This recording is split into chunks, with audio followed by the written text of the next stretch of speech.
Olá, tudo bem? Chegando mais um programa Mais Vida para você aqui pela TV Mais, Max TV, sua TV a cabo, canal 15. Padre Lino com você toda semana, é muito bom estarmos juntinhos falando um pouquinho da fé, falando um pouquinho da vida, de como que nós podemos fazer a fé nos ajudar na vida do dia a dia. Isso é o mais importante, é por isso que estamos aqui todas as semanas fazendo companhia para você, você que está aí do outro lado, ligadinho no programa Mais Vida. Daqui a pouquinho a gente volta para falar do assunto de hoje, sempre, claro, falando da palavra, falando da fé, falando da vida. Fique aí, daqui a pouquinho estamos de volta.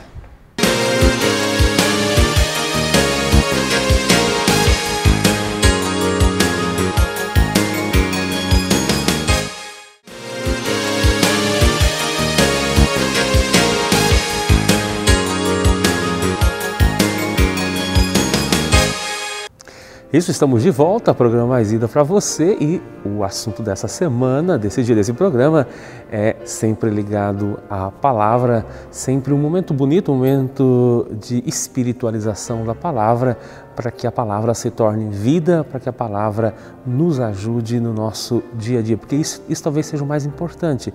Não basta que nós leiamos, não basta que nós tenhamos contato com a palavra, é preciso que a gente consiga uma forma de espiritualizar a palavra. Espiritualizar a palavra é fazer a palavra se tornar nossa espiritualidade, ou seja, como se a palavra entrasse no nosso espírito e ela fosse esse alimento do espírito, gerando em nós uma espiritualidade. E a espiritualidade, claro, é um jeito de vida. E é claro que a gente poderia ter N espiritualidades, podíamos moldar o nosso espírito de diversas formas, mas como somos cristãos, não poderia ser diferente. Eu gostaria que o meu espírito, ele se tornasse cada vez mais semelhante ao Espírito de Cristo, que, aliás, do Cristo nasce um jeito de ser fantástico, fundamental, que edifica, que é propositivo, que faz com que a vida valha a pena. Aliás, Cristo é isso, Cristo é a humanidade vivida de forma plena, de forma mágica, de forma majestosa. Cristo é a vida humana em plenitude, e talvez por isso que mereça se falar tanto, mereça colocarmos o Cristo como este grande exemplo a ser seguido para uma vida, e uma vida em abundância, como ele nos coloca na palavra do Evangelho de São João. É por isso que estamos aqui, e para falar desse Cristo da vida, desse Cristo da esperança, desse Cristo que anima, desse Cristo que vivifica, deste Cristo que não nos faz perder o sentido da vida, desse Cristo que não é mágico, porque muita gente acha que Jesus é mágico, mas Jesus não é mágico, né? Jesus, ele faz milagres diferente, e o grande milagre de Cristo é fazer eu não perder justamente a magia da vida, é fazer eu não perder o sentido da vida, é fazer eu não perder o ânimo pela vida. Esse é o grande milagre que o Senhor faz. O Senhor nos anima, e isso com certeza Ele faz, e faz de uma forma fantástica. Faz em mim, faz em você, faz em todos nós que vivemos a espiritualidade do Cristo, o nosso Cristo Salvador, o nosso Cristo Redentor, o nosso Cristo Libertador. E é para falar desse Cristo que estamos aqui, e usamos para isso, vou usar no programa de hoje, dessa semana também, vamos usar aí a passagem do Evangelho de Lucas, capítulo 15, versículo 11, que na minha opinião é uma das passagens fantásticas da palavra, que nos ajuda a compreender exatamente esse jeito de ser de Deus. Aliás, Jesus veio justamente para isso, para dizer quem o Pai era. Não é isso? Jesus não é o revelador do Pai? Eu e o Pai somos um, Evangelho de São João, eu e o Pai somos um. Quem quiser ir ao Pai tem que vir a mim. Quem vem a mim, vai ao Pai. Quem quiser conhecer o Pai tem que conhecer a mim. Quem conhecer a mim, conhecerá o Pai, os desígnios do Pai. Então não tem como irmos ao Pai se não passarmos pelo Filho, e Ele mesmo vai dizer, eu e o Pai somos um. Por isso, com certeza Jesus, Ele nos revela de forma plena qual é o jeito de ser de Deus. E aí eu escolhi justamente esta parábola, a parábola do Evangelho de Lucas, capítulo 15, versículo 11 ao 32. é a parábola, conhecidíssima parábola do filho pródigo. Essa parábola nos ensina muitas coisas e eu gostaria de partilhar ela com você no programa de hoje. Eu acho que todo mundo lembra um pouquinho da parábola, né? Apenas o padre vai recapitular assim por cima um pouquinho. Sabemos que a parábola nos fala de um pai, né, que tem lá os seus filhos, que tem lá a sua propriedade, que tem lá a sua vida do dia a dia, e um certo dia o filho mais novo, e aqui já é bonito de ver, né, o pai, o filho mais novo, e é significativo, né, falar em filho mais novo, porque é o filho mais novo que vai fazer o quê? É o filho mais novo que vai chegar até o pai e vai dizer: pai, eu gostaria que o Senhor desse a minha parte da herança, direito dele. Não está pedindo nada mais que não seja direito dele. E só que o pai poderia dar ou não, né? Porque a herança, a obrigação do pai é dar depois que o pai partir. Não é assim que funciona? Mas não. O pai, ele mesmo ele sabendo que a herança era um direito do filho, mas que o pai só poderia dar, ou se quisesse dar, depois da morte dele, o pai não faz assim. O pai, ele já começa mostrando quem ele é. Ao pedido do filho, mesmo ainda não estando morto, o pai concede ao filho a parte da herança que lhe cabe. E aí o filho, né, mais novo, talvez deslumbrado com aquilo com que a herança poderia dar a ele, e isso acontece na vida nossa, na vida do dia a dia, de ontem, de hoje, né, e talvez acontecerá sempre. O filho mais novo, talvez justamente para dizer isso, né, o filho da imaturidade, o filho que pede e que pede errado. E não é assim, né, que acontece na vida nossa, do dia a dia, na nossa juventude, na nossa imaturidade, na nossa pressa, na nossa ansiosidade, né? Nós fazemos o quê?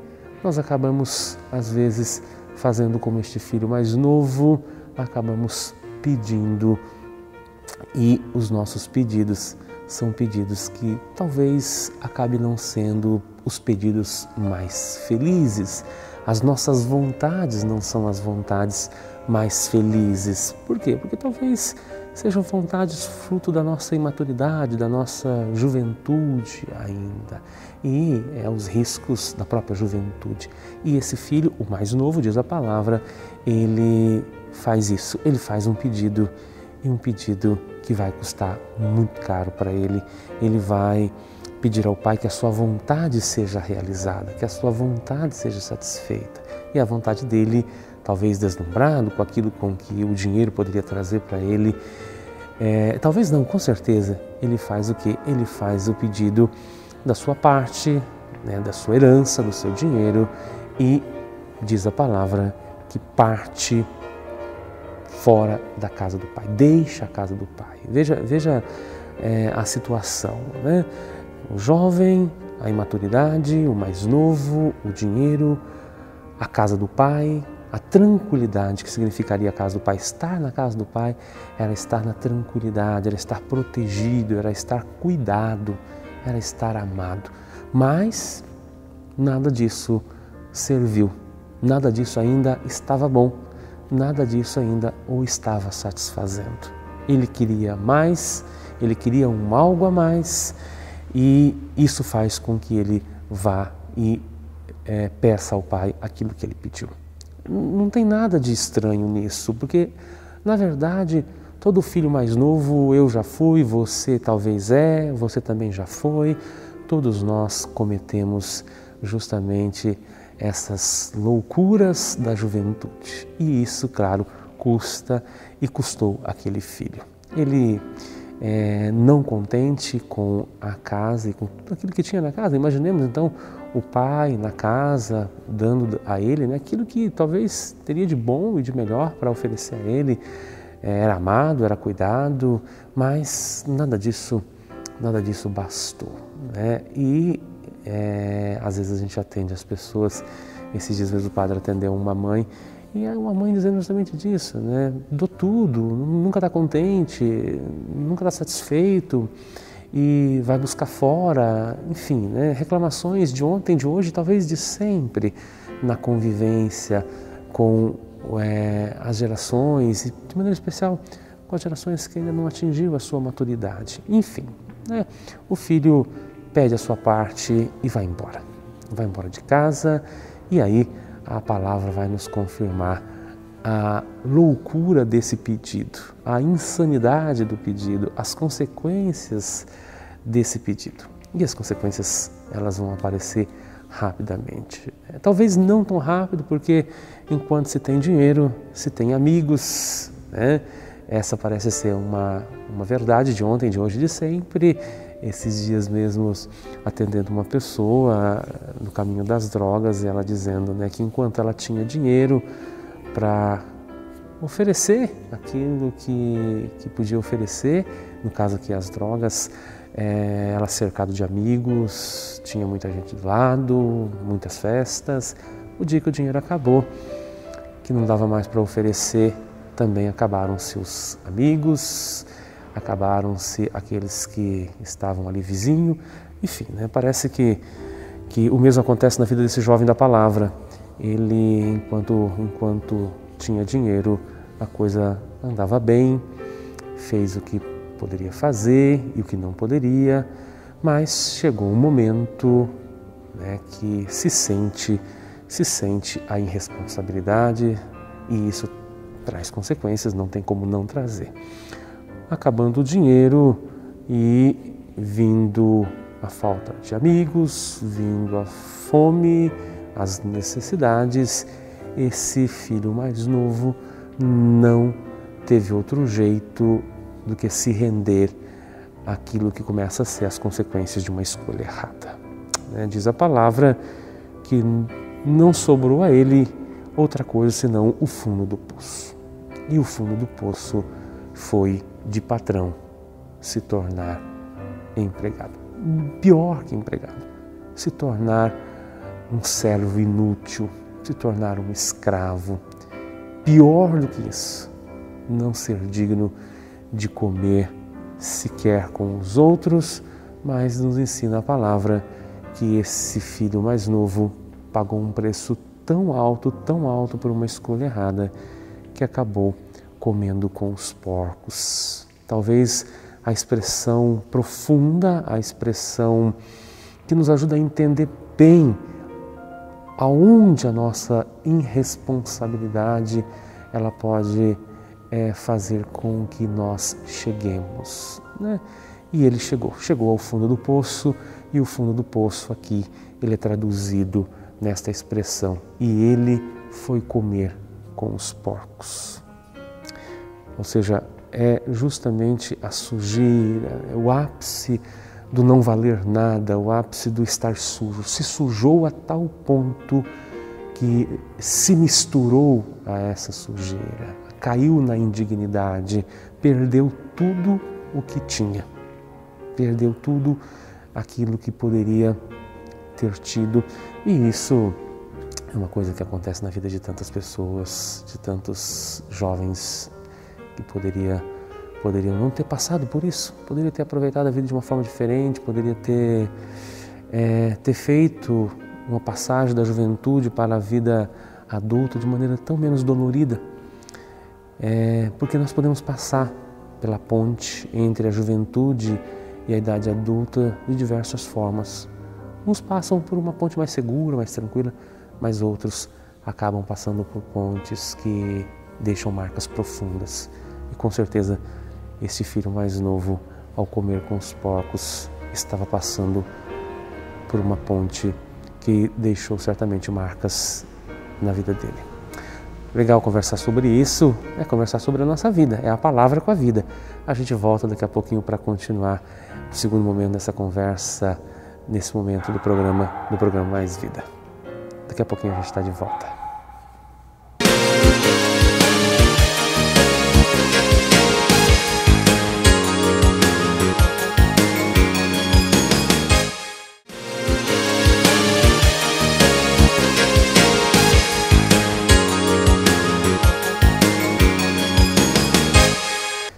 Isso, voltando para você, o programa Mais Vida, aqui pela TV Mais, pela Max TV, canal 15, para você, falando de fé e falando de vida.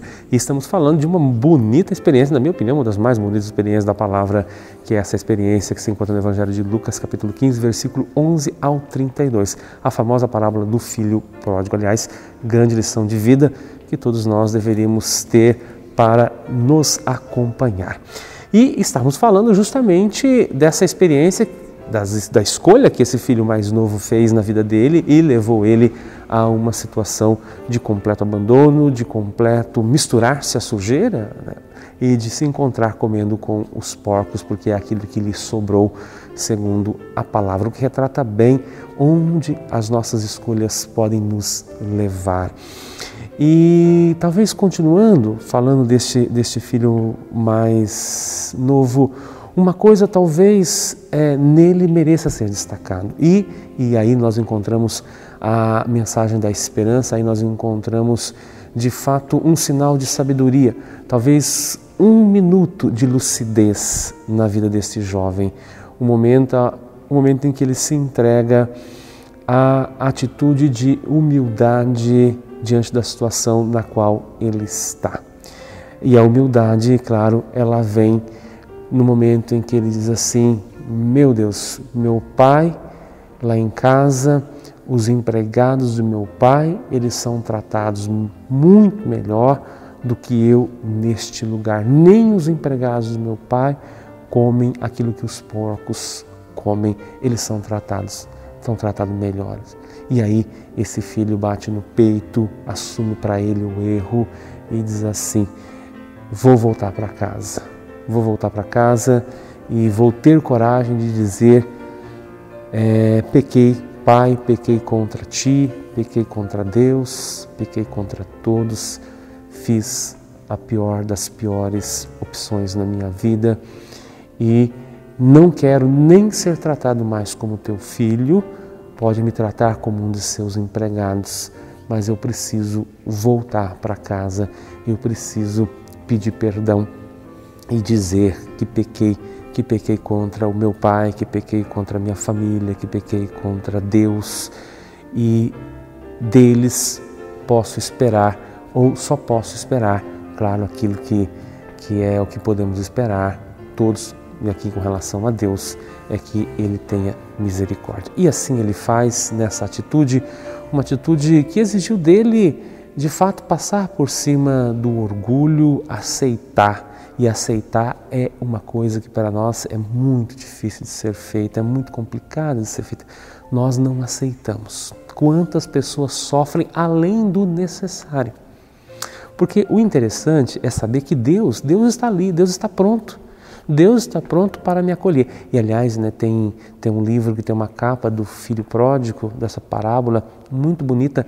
Deus com os braços abertos e esse jovem ajoelhado nos braços de Deus, desse pai com braços abertos. E aí a cena é bonita porque o pai está ali, ele está ali com os braços abertos. O que é necessário é justamente essa atitude de se aproximar novamente desse pai com os braços abertos, ajoelhar aos pés dele e dizer: Pai, estou aqui e sei que errei. Isso é marcante, isso é aquilo que nós não podemos perder de forma nenhuma. Você que está aí, você que está me vendo, acho que isso é que nós não podemos de forma nenhuma perder da parte de Deus. Esse que está ali, de braços abertos, que está me esperando, mas do outro lado tem uma parte que é a minha parte. Porque não basta o pai estar lá com os braços abertos esperando se você não fizer aquilo que é a tua parte. E a tua parte é justamente algo não muito simples de fazer. Não pense você que é fácil. Pelo menos para mim não é fácil. Eu acho que não encontrei ainda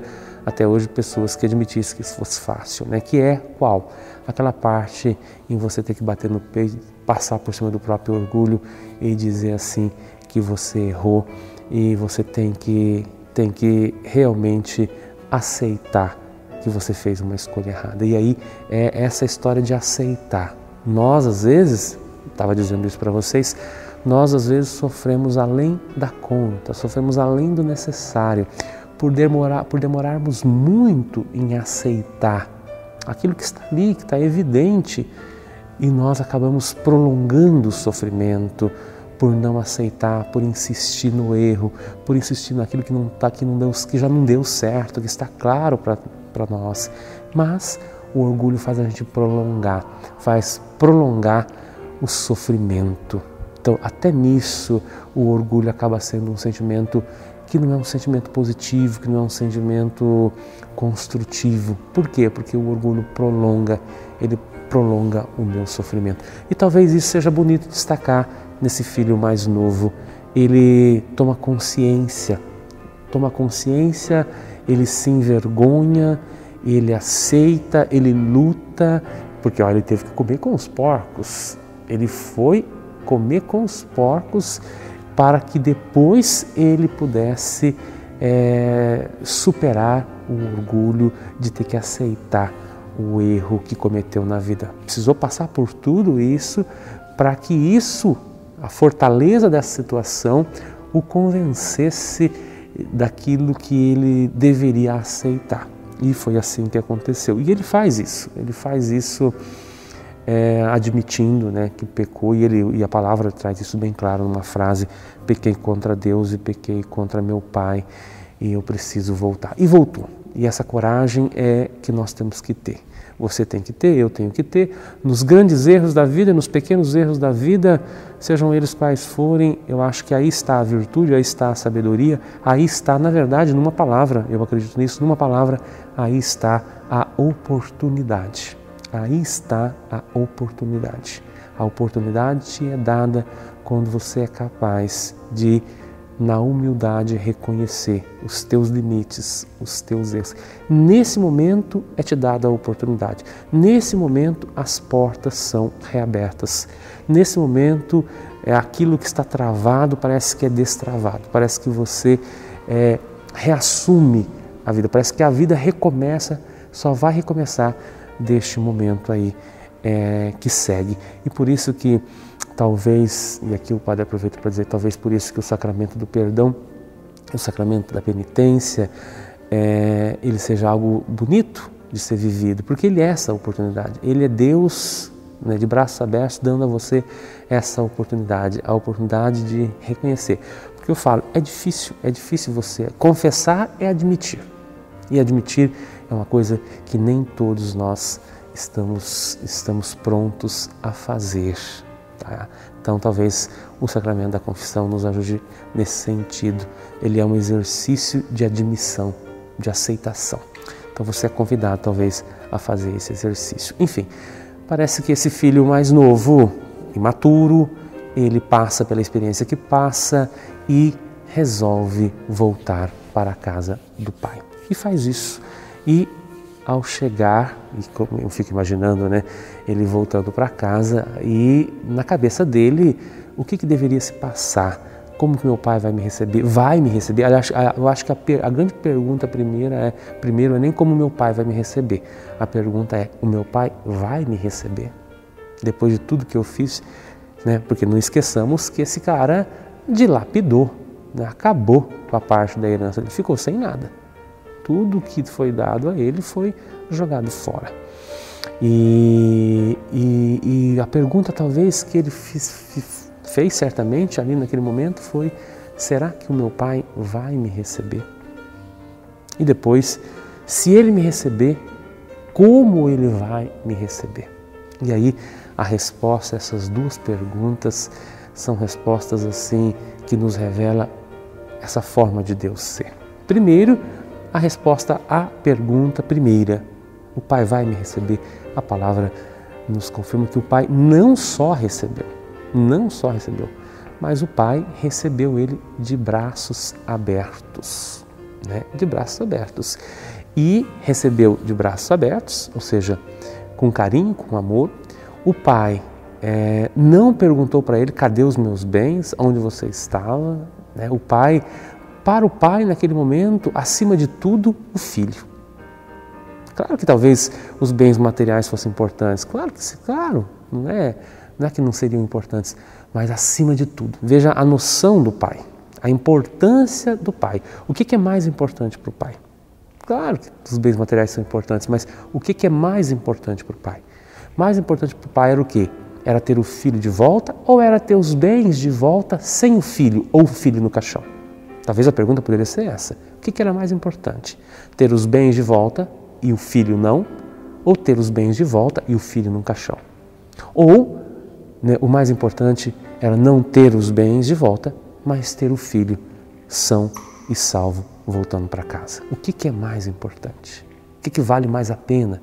E aí, com certeza, esse pai da palavra nos ensina que acima de tudo, o filho, acima de tudo, o ser humano.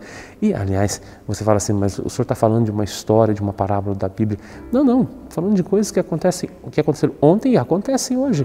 Porque eu já vi mãe, né, que diz assim, padre, eu não perdoo meu filho porque ele fez o que fez, ele roubou, ele é ladrão, ele está na cadeia, ele aprontou. Isso eu nunca vou perdoar. Os atos do meu filho, eu nunca vou dizer que foram atos certos, nunca perdoarei os seus atos. Mas isso não significa que eu posso deixar de amar o meu filho. Porque por trás dos atos dele existe ali o meu filho.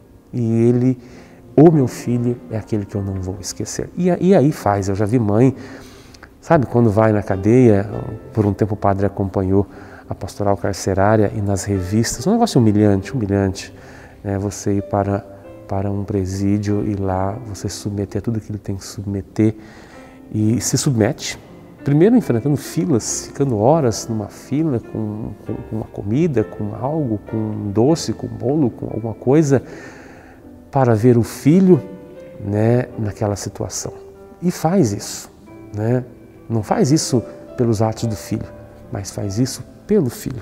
Então o pai do filho pródigo de ontem são as mães dos filhos pródigos de hoje. E são tantas, inúmeras, né? Você vai uma hora na porta de uma cadeia, na hora da visita, e você vai ver o que é uma mãe se submetendo a uma situação dessa para ver um filho, porque acima de tudo para ela está ali o filho. E dizem claramente, né? Os atos são imperdoáveis, mas a pessoa que está por trás dos atos que são imperdoáveis, não deixarei de amar. E isso é testemunho para nós de fé. E o pai faz isso com aquele filho, né? O pai o abraça, o recebe. Aliás, a palavra faz questão de dizer, o pai colocou em seu dedo o anel. E o anel aqui significava, sabe o quê? Sinal de pertença à casa, sinal de dignidade. Ele voltou a ter dignidade, ou seja, ele voltou a usar o anel, ele voltou a ser meu filho, ele voltou a ser membro da minha família, ele voltou. O pai o dá novamente dignidade, o trata com dignidade, porque usar o anel era símbolo de dignidade, era símbolo de ser importante. Ele é importante, ele usa o anel. Então o pai o devolve o anel, ou seja, o pai o trata com dignidade.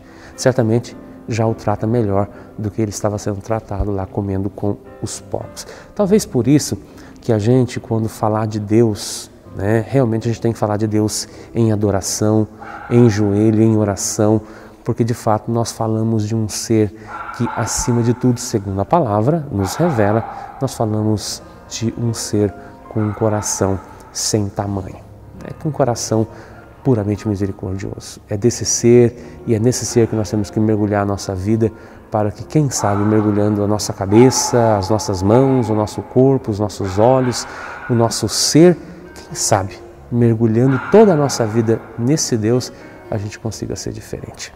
Claro, né? Claro que isso nem sempre é compreendido. E é o que aconteceu nessa parábola que vocês conhecem. O filho mais velho não admite, não aceita, não quer perdoar, não entende aquilo que o pai está fazendo, e tem as suas razões, Por quê?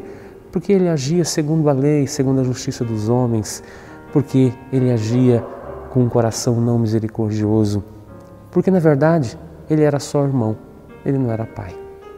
E o pai ama um filho, ou a mãe ama um filho muito diferente do que eu amo meu irmão como irmão. Uma coisa é amor de irmão, outra coisa certamente é amor de mãe, é amor de pai, é totalmente diferente. E aquele filho mais velho, ele nunca ia compreender que o mais importante para o pai era o filho estar de volta. E ele reclamava com justiça até. Não, mas eu vou ter que dividir de novo a minha herança, olha no que ele está preocupado, né? É a questão material. O Pai diz assim, não, fique tranquilo, o que é teu e ninguém vai tirar de você. O que é seu está guardado, fique tranquilo se essa for a tua preocupação. Mas a minha preocupação é outra. A minha preocupação é que o teu irmão voltou e eu estou feliz por isso.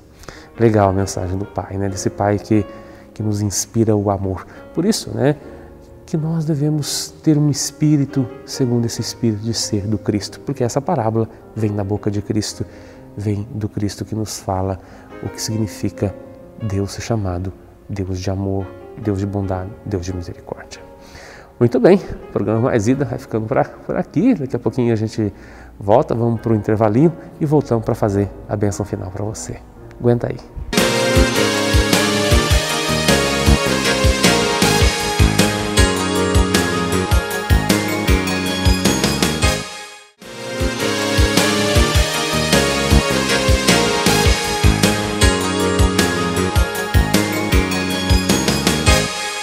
Estamos de volta apenas para dizer a você que você possa viver essa palavra que refletimos hoje em sua vida e que isso te ajude na vida do dia a dia.